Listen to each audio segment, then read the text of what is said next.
স্বাধীনতা দিবস মানেই 15ই আগস্ট। এই ধারণাটা আমাদের কাছে চিরপরিচিত। কিন্তু ভারতবর্ষের এমন ভূখণ্ড রয়েছে যেখানে স্বাধীনতা দিবস মানে 15 আগস্ট নয়, স্বাধীনতা দিবস মানে 18ই আগস্ট। এই দিনটিকে তারা পালন করে আসছে বছরের পর বছর। আজকে দিনে দাঁড়িয়ে ভারতবর্ষ স্বাধীনতার 80তম বছর পালন করেছে দেশব্যাপী, কিন্তু সেই দিনটা 15 আগস্ট ছিল না তাদের কাছে, ছিল 18ই আগস্ট। চলুন তবে বিস্তারিত আলোচনা করি। যে বিষয়টা জানা গেছে যে ইতিহাসের প্রায় সীমানা নির্ধারণের ভুল আন্দোলন এবং তাকে উদ্বেগ আর শেষ পর্যন্ত ভারতের অন্তর্ভুক্তির সাক্ষী থেকেছে নদিয়া। তাই আজও নদিয়ার শিবনিবাসে 18ই আগস্ট পালিত হয় এক বিশেষ স্বাধীনতা ও ভারত ভুক্তি দিবস। 1947 সাল দেশ জুড়ে স্বাধীনতার প্রস্তুতি। 15ই আগস্ট ভারত স্বাধীন হলো, কিন্তু সেই সময় নদিয়ার মানুষের কাছে দিনটি ছিল আনন্দের নয়, বরং গভীর উৎকণ্ঠা আর বেদনার মধ্য দিয়ে। কারণ দেশভাগের সময় স্যার সিরিল তৈরি সীমানা নির্ধারণের মানচিত্রে নদিয়ার একটি বড় অংশকে পূর্ব পাকিস্তানের অন্তর্ভুক্ত করে দেখানো হয়েছিল। আর তৎকালীন অবিভক্ত নদিয়া জেলার 5টি মহকুমার মধ্যে ছিল কৃষ্ণনগর, সদর, মেহেরপুর, কুষ্টিয়া, চুয়াডাঙ্গা এবং রানাঘাট। আর প্রাথমিক সীমানা অনুযায়ী কৃষ্ণনগর, রানাঘাট সহ নদিয়ার বিস্তীর্ণ এলাকা পূর্ব পাকিস্তানের অন্তর্ভুক্ত হওয়ার কথা ঘোষণা করা হয়। 12ই আগস্ট রেডিওতে সেই খবর ছড়িয়ে পড়তেই নদিয়া জুড়ে নেমে আসে আতঙ্ক। বহু পরিবার ভবিষ্যৎ নিয়ে দুশ্চিন্তায় পড়ে যায়। রাজনৈতিক এবং সাম্প্রদায়িক উত্তেজনা তখন চরমে ছিল। এই পরিস্থিতিতে দাঁড়িয়ে নদিয়াকে ভারতের অন্তর্ভুক্ত করার দাবিতে আন্দোলন শুরু হয়েছিল। নেতৃত্ব ছিলেন রানী জ্যোতির্ময়ী দেবী সহ একাধিক বিশিষ্ট ব্যক্তি। তাদের মধ্যে ছিলেন শ্যামাপ্রসাদ মুখোপাধ্যায়, কাবু লাহিড়ী, প্রথম নাথ শুকুল এবং সাবিত্রী দাসের মতো ব্যক্তিরা। চলুন সেই বিষয়ে বিস্তারিত কি রয়েছে শুনি। দেখুন, আজ দুঃখের সঙ্গেও বলতে হয় আর আনন্দের সঙ্গেও বলতে হচ্ছে যে এই 15ই আগস্ট আর 18ই আগস্ট এই দুটো স্বাধীনতা দিবস পালিত হয় না।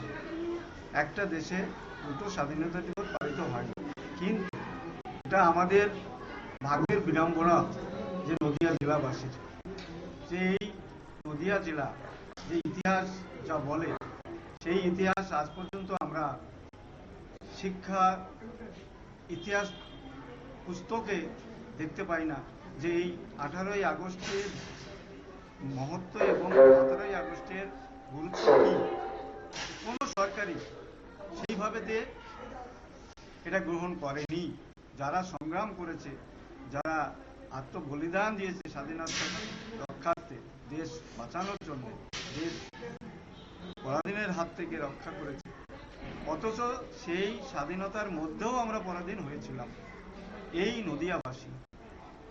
কারণ আমরা বক্তব্যে বলেছি এবং সবাই সেটা অবলোকন করেছে যে এই যে রানাঘাট সাব ডিভিশন, কৃষ্ণনগর সদর সাব ডিভিশন, মেহেরপুর, কুষ্টিয়া, চুয়াডাঙ্গা। আপনারা শুনলেন বিশিষ্ট নাগরিকের বক্তব্য। 1947 সালের 15 আগস্ট, যে দিনটাতে দেশ জুড়ে স্বাধীনতার স্বাদ গ্রহণের জন্য মানুষ মেতে উঠেছিল আনন্দে, ঠিক তখনও নদিয়ার এই অংশটাতে কিন্তু লক্ষ্য করা গেছে আনন্দ এবং সেখানে আনন্দের বদলে আতঙ্ক আর বেদনার দিন। কিন্তু কেন ছিল বেদনার কিংবা আনন্দের আতঙ্কের একটা দিন, জানবো বিস্তারিত। আমাদের সঙ্গে যুক্ত হয়ে গেছে অঞ্জন শুকুল, আমাদের প্রতিনিধি। অঞ্জন বাবু, 15 আগস্টের পরিবর্তে 18 আগস্ট নদিয়ার কাছে এই দিনটির ঐতিহাসিক গুরুত্বটি ঠিক কি?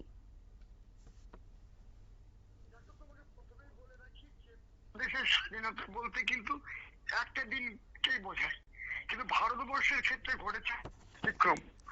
1947 সালের 12ই আগস্ট যখন বেতারে ঘোষণা করা হয়েছিল ভারতবর্ষ দ্বিখণ্ডিত করা হবে, 14ই আগস্ট পাকিস্তানের স্বাধীনতা দিবস এবং 15 তারিখ ভারতের স্বাধীনতা দিবস।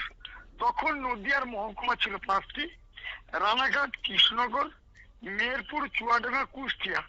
নবদ্বীপ বাদ দিয়ে এই পুরো অংশটাই পড়ে গিয়েছিল পূর্ব পাকিস্তানের মধ্যে। এটা হিন্দু প্রধান জায়গা ছিল, এটা কিন্তু ভারতে থাকার কথা, কিন্তু পূর্ব পাকিস্তানের মধ্যে পড়ে গেছিল। তখন নদিয়ার রানী জ্যোতির্ময়ী দেবী, শ্যামাপ্রসাদ মুখোপাধ্যায়, কাবুল আইরি প্রমোতনা শুকুল এই দাবিটাকে মেনে নিতে পারেনি। তারা আন্দোলন সংগঠিত করেছিলেন। 14 তারিখে প্রথম পতাকা উঠেছিল কি মাঠে, সেখানে পাকিস্তানের পতাকা উঠেছিল এবং তারা স্লোগান করেছিল লড়কে লেঙ্গে পাকিস্তান, পাকিস্তান জিন্দাবাদ, হিন্দুস্তান মুর্দাবাদ। সেদিন যে কাহিনী ছিল অতি করুণ। হিন্দুদের বাড়িতে অত্যাচার শুরু হয়ে গেছিল, কোন কোন বাড়ি দখল হয়ে গেছিল। তখন এই স্বাধীনতা সংগ্রামীরা আন্দোলন সংগঠিত করতে লাগলেন। এমন আন্দোলন সংগঠিত করেছিলেন যে তখন লর্ড মাউন্টব্যাটেন চিন্তায় পড়ে গেছিলেন। তিনি 17 তারিখ কলকাতায় মিটিং ডেকেছিলেন এই আন্দোলনকারীদের। তাদেরকে বোঝাতে চেষ্টা করেছিলেন যে তোমরা স্বাধীনতা চেয়েছিলে, আমরা তোমাদের স্বাধীনতা দিয়েছি, তারপরেও কেন তোমরা আন্দোলন করছো? তখন আন্দোলনকারীরা বলেন যে এটা হিন্দু প্রধান জায়গা, এটা ভারতে থাকার কথা, কিন্তু এটা পূর্ব পাকিস্তানে চলে গিয়েছে। জিন্নাকে আমরা প্রধানমন্ত্রী করে দুটি দেশকে পুনরায় আমরা একত্রিত করার চেষ্টা করব। তখন লর্ড মাউন্ট ব্যাটেন, যিনি ম্যাপ তৈরি করেছিলেন, স্যার সিরিল র্যাডক্লিফ, তাকে বলেন যে তোমরা দেখো তো এরা যে আন্দোলনটা করছে, এই আন্দোলনটা কত যুক্তিযুক্ত। তখন স্যার সিরিল র্যাডক্লিফ ম্যাপ খুললেন, ম্যাপ খুলে দেখলেন ভুল তারিখ হয়েছে। এই ম্যাপ অনুযায়ী রানাঘাট এবং কৃষ্ণনগর সদর মহকুমা ভারত ভূখণ্ডে থাকার কথা। 17 তারিখ রাত্রিবেলায় বেতারে ঘোষণা করা হয়েছিল আগামীকাল অর্থাৎ 18 তারিখ সকাল 10টায় পূর্ব পাকিস্তান থেকে বিচ্ছিন্ন করে রানাঘাট এবং কৃষ্ণনগর সদর মহকুমা ভারত ভূখণ্ডে যুক্ত হবে। স্বাভাবিকভাবেই রাজবাড়ি থেকে রানী জ্যোতির্ময়ী দেবীর নেতৃত্বে কৃষ্ণনগর পাবলিক লাইব্রেরি মাঠে মিছিল করে গিয়ে পাকিস্তানের পতাকা নামিয়ে ভারতের তেরঙ্গা জাতীয়, অর্থাৎ তখন কিন্তু সরকার চিহ্নযুক্ত পতাকা ছিল, সেই পতাকা উত্তোলন করা হয়েছিল। এবং আমাদের যারা পূর্বপুরুষ ছিলেন তারা কিন্তু তখন স্লোগান দিয়েছিলেন লড়কে লেঙ্গে হিন্দুস্তান, হিন্দুস্তান জিন্দাবাদ আর পাকিস্তান মুর্দাবাদ। এই যে ভারত ভাগের পরে ভারতে যুক্ত হয়েছিল 3 দিন পর 18 তারিখ, তাই এটা নদিয়ার স্বাধীনতা দিবস বা ভারত মুক্তি দিবস হিসেবে পালিত হয়। আজও সে একই রকম ভাবে পালিত হয়ে আসছে। তবে তোমাকে বলে রাখি এরও একটা ইতিহাস আছে। 1947 সালে 18ই আগস্ট একবারই কিন্তু পতাকা উঠেছিল, তারপরে কিন্তু আর পতাকা তোলার সাহস কেউ পায়নি। কারণ 3টে দিন তখন পতাকা তোলা যেত, 23শে জানুয়ারি, 26শে জানুয়ারি আর 15ই আগস্ট। আমি নিজে এই আন্দোলন করেছিলাম এবং তৎকালীন তোমাকে বললে অনেক বড় ইতিহাস। প্রধানমন্ত্রী পিবি দৌড়ে পৌঁছে গেছিলাম এবং তিনার কাছ থেকে 1991 সালে আমি প্রথম আদায় করে নিয়ে এসেছিলাম যে প্রধানমন্ত্রীকে কাকু বলে তাকে সম্বোধন করে তার কাছ থেকে আদায় করে নিয়েছিলাম এই নদিয়ার স্বাধীনতা দিবস পালন। সেই থেকেই কিন্তু এই দিবসটি পালন হয়ে আসছে। এখন পুরো সরকারি পর্যায়ে পালন হচ্ছে, আসছেন সরকারি আধিকারিক আসছেন।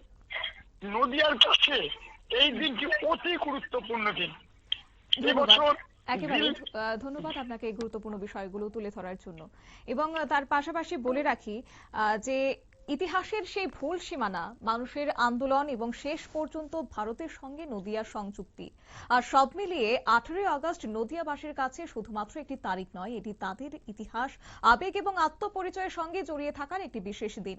15ই আগস্ট ভারতের স্বাধীনতার গৌরবময় স্মৃতি, আর নদিয়ার জন্য 18ই আগস্ট ভারত মুক্তির ঐতিহাসিক স্মরণীয় দিবস।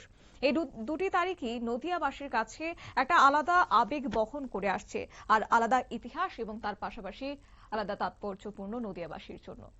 সংবাদ আপাতত এই পর্যন্তই। পরবর্তী আপডেট দেখার জন্য চোখ রাখুন শুধুমাত্র নিউজ ভ্যানগার্ডের পর্দায়। নমস্কার।